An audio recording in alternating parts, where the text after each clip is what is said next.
Hello, you're watching Holistic Pet Care with Dr. O. Today we're lucky enough to have a wonderful guest and we're going to talk about, let's see here, size doesn't matter, I guess. Is that would be a good way to say it, huh? That not all service dogs have to be big, and our guest today is going to prove that to us. We have Dr. Dayana LeClairs and CHATO with us, and we are going to have an hour-long discussion about the personal benefits of therapy dogs, service dogs, and we are going to talk about the difference between therapy and service dogs. I've been lucky enough to have this conversation with other people on the radio show, which people can tune into at blogtalkradio.com/Sylvia Globo. We had a guest specifically about service dogs, another guest specifically about therapy dogs and the difference between those, both legally and the benefits of them. So we're going to get real clear with a person that benefits every single day from her relationship with CHATO. So, Holistic Pet Care with Dr. O is not a service to provide diagnosis, treatment, prevention, or cure of any condition. If your pet's having a medical emergency, seek help at a medical veterinary professional right away. So I want to thank you very much for joining us today, Dr. LeClairs. Good morning. How are you guys doing? Oh, we're doing really great. We're both excited to be on your show. Oh, sweetheart, that's so nice of you. And after a bunch of electronic finagling, we're finally here. So for our viewing audience, we're a work in progress, so be kind. I wanted to remind everyone to like us on Facebook. We are Holistic Pet Care Dr. O, and we have a what is it called? Twitter account, Dr. O DVM, and to stay in touch and let us know what kind of shows we can have that might benefit you in your personal situations. So at this point, I'd like to go ahead and ask Dayana to introduce CHATO and to tell us how you guys got in a relationship with each other. Okay, everybody, this is CHATO. CHATO. There he is. CHATO became my service dog because I had MS, and as the progression of that disease it continued to go forward, then I started to need a lot more help in doing day-to-day things, including walking without stumbling and falling. So CHATO came into my life, and he is a well, he's been on my lap for a while, so he's getting a little restless. Here, I think I'll give him a treat. Here, CHATO. He does seem like he might be a little bit tired of our aggravations, huh? He is actually. He's actually very patient, but you know everybody has a thin part with patience. So anyway, CHATO is my service dog in that he has been trained to help me with whatever I need help with, and we're just buddies. We're joined at the hip. So with CHATO being a service dog, unlike a therapy dog, that we had a lovely conversation with another guest that I had about legal definitions and HIPAA definitions and ADA definitions of service versus therapy dogs, and that a service dog, a one-on-one relationship with the human, providing services that mitigate at least one sign of a disability. So with CHATO, he is, how much does CHATO weigh these days? He is a little over 16 pounds. 16.2 to be exact. And so what services does CHATO provide you that fall within that kind of legal crazy category of mitigating at least one of the signs of a disability with a definition of ADA? I believe that's the most current definition at this point. That is the most current definition, yes. Good, thank you. CHATO enables me to walk in that he senses when for many reasons, number one, he senses when I get tired, and then he starts to initiate, and he actually takes the lead. in a very gentle way. What that does for me is it reminds my brain, what I need to be doing and to focus into putting one foot in front of the other. When he senses that I'm tired, that's when he takes over, basically. And that keeps me from having to use a walker or an assistive person, and because assistive person is not someone that I have 24/7, Right. whereas I do have Chato 24/7. Right. He's also being trained to do some other things for me because as my disability progresses, um, he then I have difficulty bending over to pick things up, for example. So I'm training him right now to pick things up for me so that I don't have to bend over and then fall down. Right. Now, what did you train Chato, or is it it was an organization that got him prepared for you, or was it specific for your disability, or how did you guys come to be together? Okay, when we came to be together, actually, controversially, he was my um, he does not want to stay in my lap right You now, got, yeah, so let him go. I'm Let gonna, him go. yeah, good boy, Chato. Now he'll lay down by my legs. uh, okay, he started out as my pet. When I picked him out, he was the most calm of the litter. And at that time, I wasn't really thinking about service dogs because my disability was not at the point where I would need a service dog. However, when it became evident that I did need a service dog, he was my logical choice because number one, we already had a very strong bond, and number two, because of his personality, he is definitely most suited for this. So what I did was I went to trainers who trained service dogs in California at that time, and we were certified. Unfortunately, it was hard for both of us because he had to spend 5 months without me being trained. And the last month, then we got together and we both were trained, and then we got our certification together after 6 months. Now, Now, is that pretty classic? Is to have the dog taken away? The service dog programs I know about, which is limited, of course, is that the puppy raised, or the first 18 months of a puppy's life, they're with one person that works on certain skills. If they've been paired up with a member that they'll be with, and if they pass all of their tests and those types of things. So, is it peculiar, or is it rare that you can start training at an advanced, not an advanced age, but past puppyhood for a particular need? Is that pretty exciting that that could happen for you? it's I will emphasize that is very, very rare for that to happen. It just so happens that I have been raised with dogs, and so he got his basic obedience training from me. So when he went into this program, number one, he had to be accepted into the program. They were kind of reticent because they were used to having puppies come in and et cetera, not from the owner. So he was put through his paces to see if he would even be accepted into the program, Right. and he passed with flying colors. Wow. Well, so that being It's said, rare.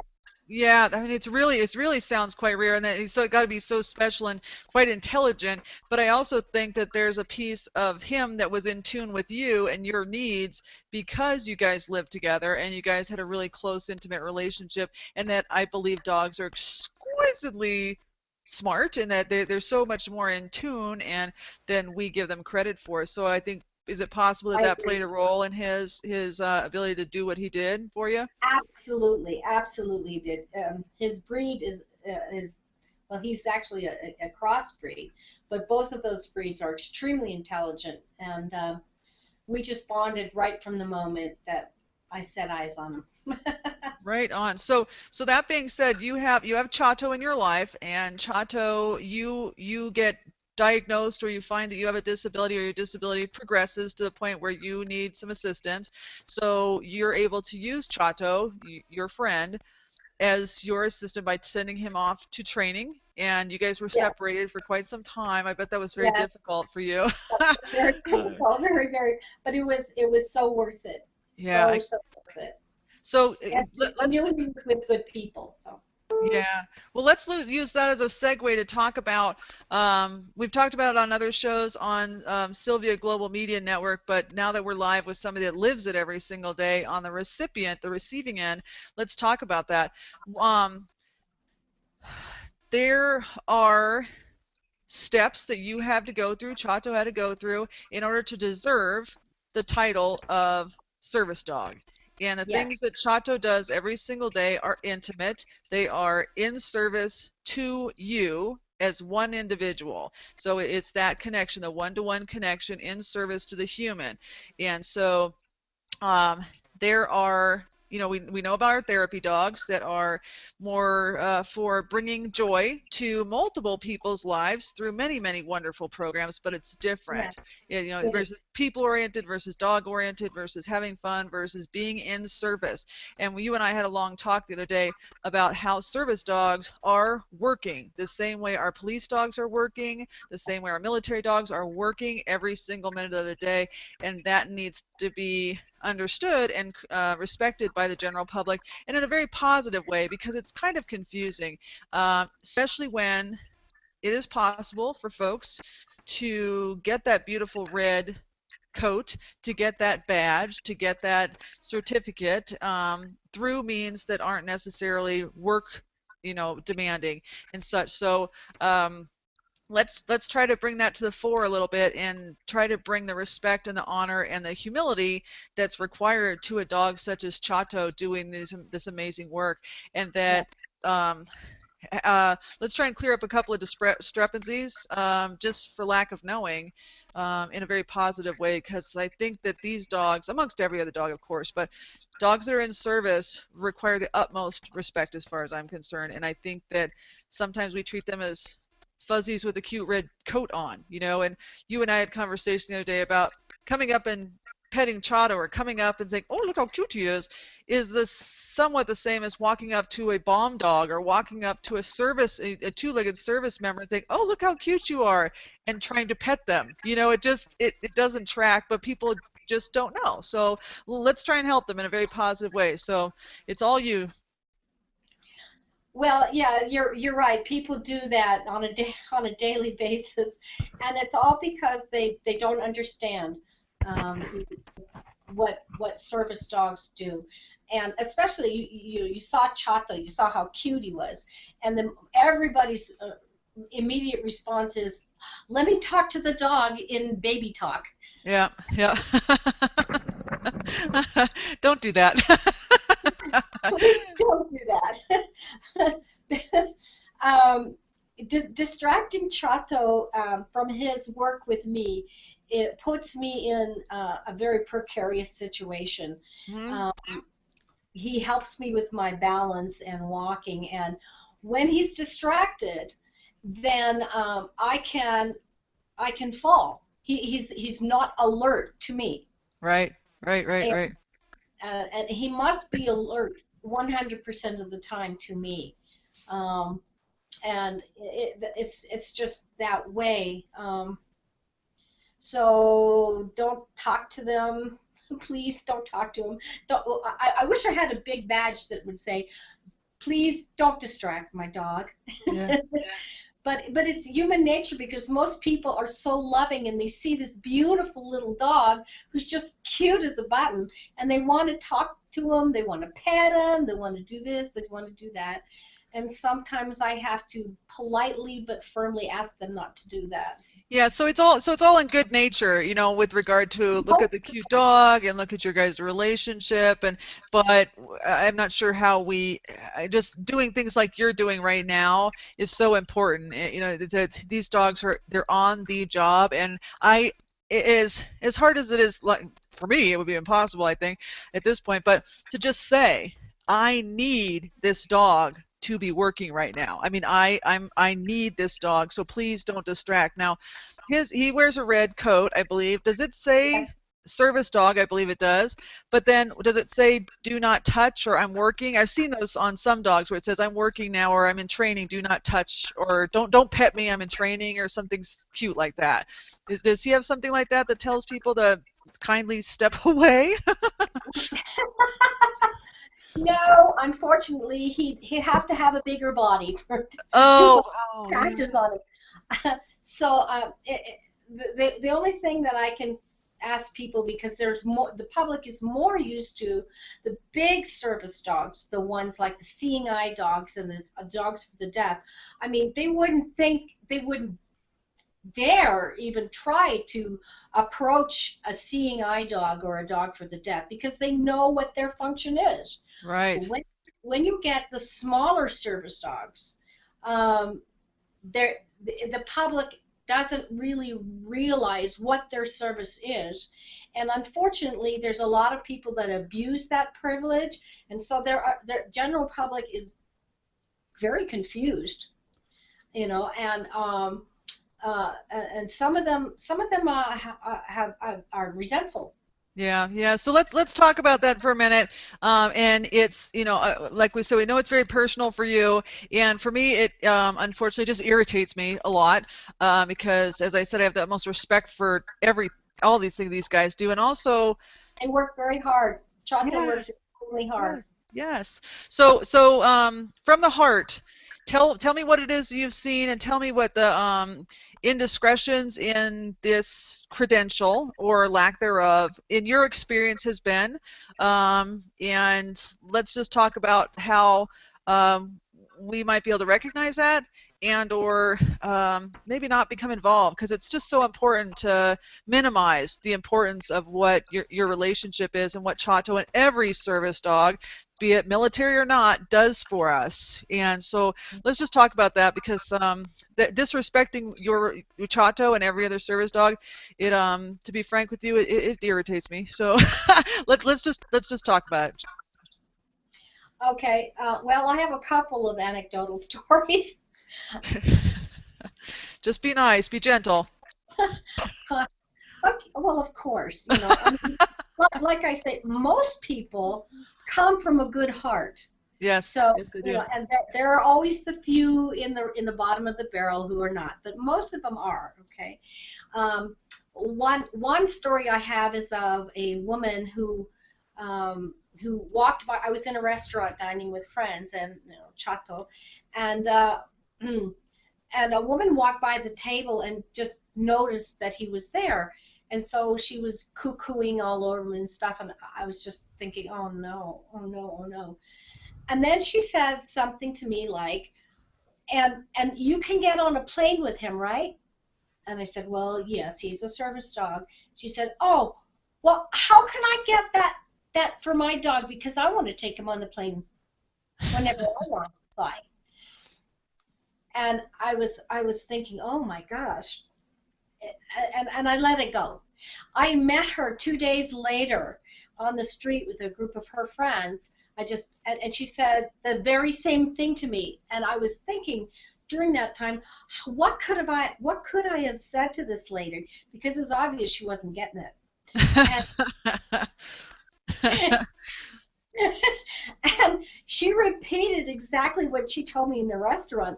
Like, how can I get this for my dog? Because I want to take him on the plane when I fly, and I want to take him, da da da. And I looked at her, and I looked at her friends, and I said, ma'am, if you would like to trade my disability for your health, for my disability, you are absolutely welcome to have a service dog. Then you really deserve one.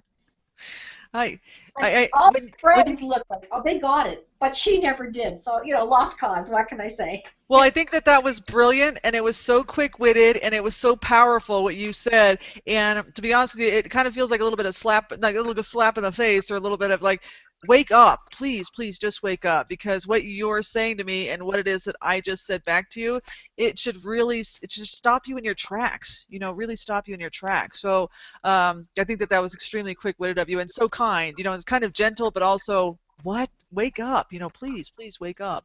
So, well, let's hear another anecdote. I'm going to take a little break right here, and just reiterate my thanks to Sylvia Global Media Network for starting this whole craziness and leading to where we are right now, helping to spread the good word about holistic pet care. And what do? We like us on Facebook. We try to follow us on Twitter. We get on our as many forms of social media as we can and start to ask questions, spread the good word, be very positive, and help each other. So as many people that can watch this broadcast and the re-airing of the audio on, like I said before, it's going to be blogtalkradio.com/Sylvia Global, and then the audio portion of this will be replayed and archived. So regardless of how you do social media, we're going to be there for you, okay? So keep listening, keep spreading the good word, and give your pets a real big hug and kiss for us. So with that, please continue, my dear. Well, I have a fresh story to tell you that Oh happened no, a fresh story. yesterday. Yeah, I was in a health foods store yesterday, and Chato. I was in the cart, and Chato I had kept on my side closest to the shelves because there were a lot of people in this particular store, and I just wanted to keep him safe. The thing is that the dog his safety has to come first. Right, right. So he was between my cart and the shelves. And this man wanted to pass by. There's a lot of people there. So what he did, he looked at the situation, and he decided he was going to make an end run between the shelves and me in the cart. And Chato was right there. So what does he do? He steps over my dog. Oh my gosh. And And I imagine Chato took that well, though. I imagine Chato stayed. well, you know, it was very distracting to be in that store anyway, but he did, you know, he's a service dog, and he did very well, but he could have startled him to the point where he could have jumped to get out of the way, and the guy could have tripped, etc., which meant that he would have tripped on Chato. Yes. And I couldn't believe that this man had done this, and I said to him, "Pardon me, sir. Please don't step over my service dog." And he turned around and he fired a barrage of insults and this and that and the other thing to me. And I said, "Sir, would you have done that if that was a police dog?" And he looked at me, he looked at him, and he said, "Well, police dogs are taller." Oh gosh, wow. I'm so sorry that Oh, that happened to you. Goodness gracious. So when you're telling that story, I'm thinking if Chato had sidestepped, God forbid, in front of you, and then oh my could have been gosh, seriously hurt. He could have been very seriously hurt. indeed he could have. And if you had fallen, or any of Yeah, those the kind of a mishmash of situations, thankfully nothing happened. But that kind of attitude that Chato's small versus being a Shep or being Adobe or being something that's big and black and tan mostly, a formidable creature with gorgeous, humongous white teeth, and more than likely somebody with them that's carrying a gun. I mean, so it's the presentation is so much different than you guys going shopping with sweet little Chato there. But hmm we have to, like I said, try and get the word across that of vital importance. So what do you think, Dayana? How do we spread the word? How do we? I mean, teaching respect is something that I think happens early on. So unless you have some sort of life-changing experience, we don't have a tendency to develop it later on in life. But right, right. what